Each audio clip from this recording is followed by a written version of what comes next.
So, where are the Warriors, and where do they go from here? So excited to bring our friend from ESPN on the River Islands guest line, none other than the great NBA reporter Marc Spears. Afternoon, Marc. How you doing? Man, I'm right across the street from Staples Center. I'm not going to call it Crypto.com. It's still Staples Center to me. Was on the NBA Today trade deadline show just next door. And just been kind of living in this NBA trade world while you guys been enjoying all the Super Bowl festivities. But I'll be back. I'm coming back. Good. We're looking forward to seeing you, and it won't surprise you to know that we're in the middle of all the NFL stuff, but we've mainly been talking hoops, Marc. I mean, that's what has this town going right now. And I've been watching your reporting all week, all month long. To what level did this catch you off guard? The idea of Jonathan Kuminga to the Hawks and Porzingis being at least one of the answers for the Warriors. Well, I heard that there was going to be a B and a C option if the Warriors didn't get Giannis. And as the week started progressing, I just thought more and more that the whole Giannis thing wasn't going to happen. And it seemed like a lot of smoke and mirrors, but I didn't know that those 4 picks were enough. Not that 4 picks aren't exciting, but they're not lottery picks probably. Like maybe the last 2 were. Jimmy Butler was hurt. Draymond's a little long on the tooth. Then obviously Kuminga would have been thrown in it, but I just think ultimately there was a lot of posturing by Milwaukee that I think might have tricked teams like the Warriors. Bobby Marc, who I work with, is very, very great journalist and former Nets assistant GM. He seemed to think that the Bucks were just trying to canvass the market more than trying to trade and see what they could potentially get for him to help them in the offseason make a deal. But that being said, I do wonder because Ramona Shelburne reported that the Warriors had an opportunity to try to get Jaren Jackson. And I just wonder if the Giannis thing distracted them from that potential deal that landed a super talent in Jaren Jackson to the Utah Jazz. But, obviously I'm guessing the B option was Porzingis. If you think about it, if Jimmy Butler was healthy and they got Porzingis, this would certainly, I think, be a championship roster. If Porzingis is healthy, he's basically, to me, what the Warriors have been wanting for years. Or, you guys could check me on it. Maybe it's the fans. Maybe it's the media have wanted for the Warriors. This guy's, 7'3", shoots threes, rim protector, rebounds well, does some fascinating stuff offensively. So I think if he can be healthy, and I think the Warriors believe his health issue is not that big of a deal, and he could debut Saturday against the Lakers.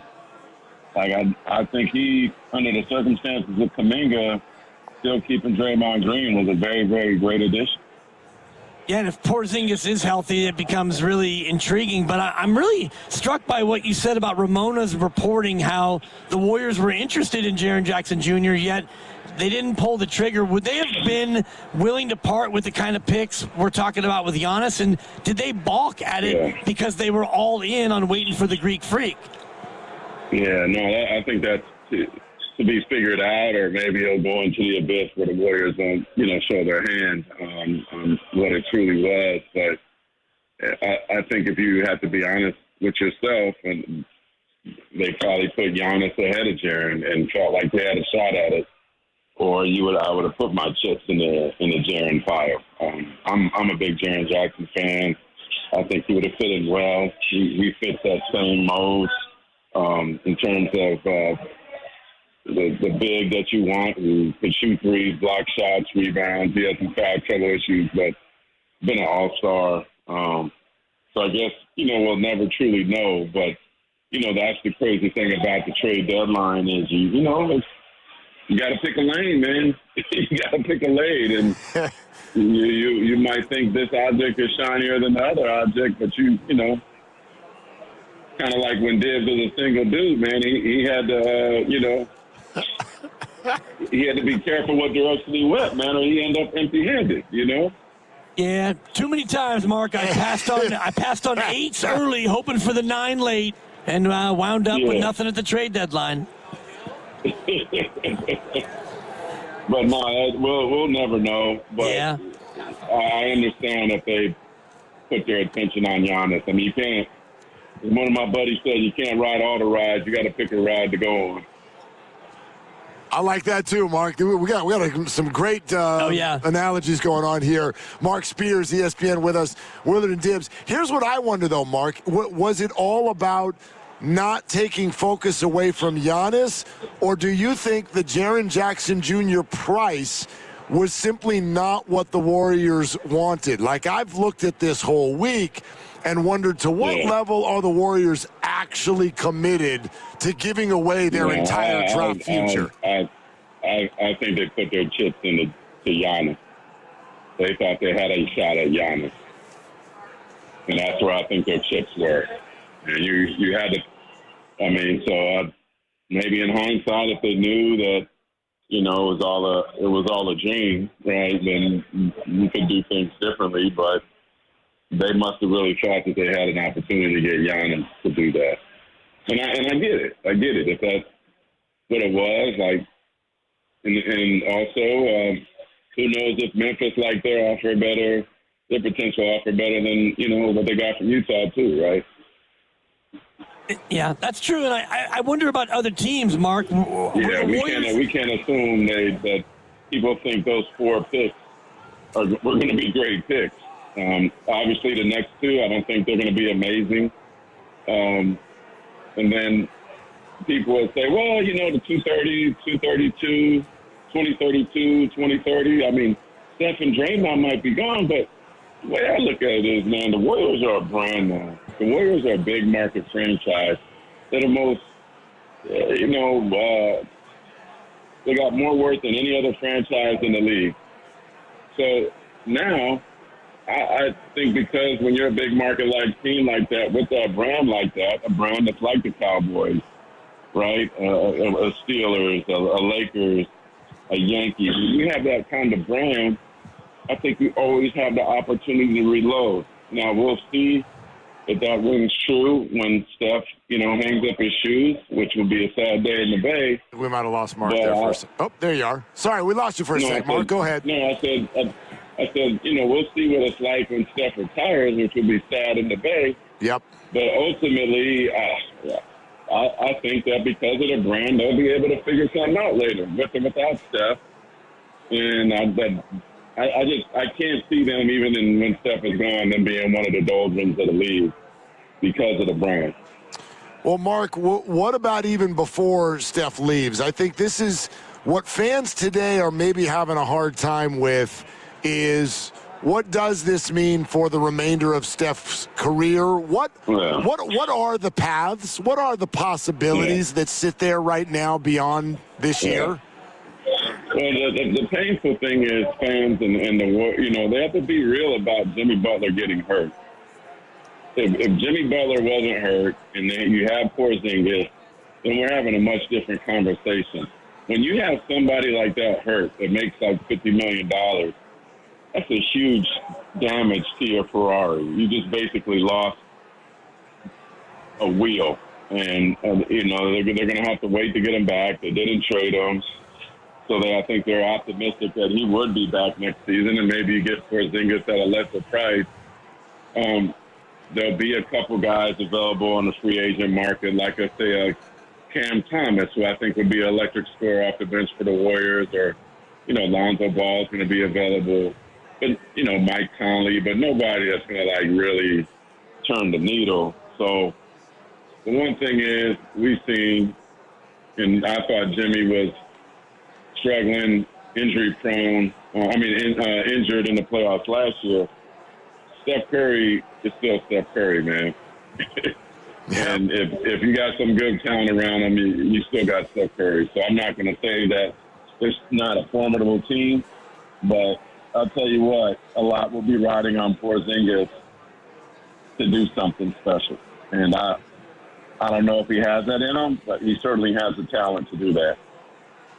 How much of the trade deadline for the Warriors stemmed from a lack of real interest in Kuminga? In other words, was Milwaukee really interested in Kuminga, and how did the Atlanta interest really percolate to the top at the buzzer? I don't think I actually had heard that it was kind of felt like the other day Milwaukee or bust. So you got to remember that Ansi used to work for the Warriors, works for the Hawks now. So their general manager previously worked at Golden State, knows Kuminga. I'm sure that certainly helps a lot in terms of what he thinks Kuminga's potential could be with Atlanta. He knows what Buddy Hield's going to bring. So they basically made a deal with a friend, somebody that has a connection to Kuminga, and maybe that was always sitting there. And, you know, who knows what Atlanta was trying to do, too, with Porzingis. Maybe they had some other things potentially available for him. And ultimately, they ended up realizing that the best deal they had was each other. So I'm happy for JK. I think the Bay is probably happy for JK. He's going to get a chance to play and make mistakes there. But if I'm going to tell you what, I mean, it was all respectful to JK. If Porzingis is healthy, he's an upgrade. He's when you see him, when you see that 7'3" center out there blocking shots, shooting threes, dunking on people, catching oops, that's something that the Warriors have not had since Andrew Bogut, in my opinion. And to me, if he's healthy and you can bring him back with Jimmy, then this is certainly a very formidable team next season. So I'm really, really curious to see what kind of player Porzingis is, and also to see if the Warriors can. There's a couple interesting players, like I said, on the free agent market. Maybe they're able to pick up another guy too. Interesting stuff. Hey, Marc, real quick before you run, and just to kind of put the whole JK thing to bed, was there actually a chance that he did stay and they try to play through this, or had this really arrived at a spot? He's laughing. Yeah. Hey, I can tell you this now. I saw him in a locker room the other day, and he's like, "What do you know?" I'm like, "What are you talking about?" "I know you know something. You've been around a long time, man. I know you know something." And I know him since he played for the G League Ignite in Walnut Creek. You know, I like, bro, I'll let you know what I hear. I actually texted him. I said Atlanta. And he was probably playing dumb at that point. Like 15 minutes later, he went to Atlanta. So he was ready to go, man. If he had to take the Amtrak to Atlanta, I'm sure he would have did it. He's ready for something new. Yep. That makes all the sense in the world. That's a long train ride now. Yeah. All the way to Amtrak. Yeah, hey, that's how he would have walked to Sacramento if that was the case. He was walking up 80. Like the old Incredible Hulk TV show, like Bill Baxter or whatever he was, with that slow music, he would have walked. So he's happy, but I'll say this: a healthy Porzingis is an upgrade. A healthy Porzingis checks a box that the Warriors haven't checked in years. So, but it's all about his health. If he is healthy, he's a problem. Yeah.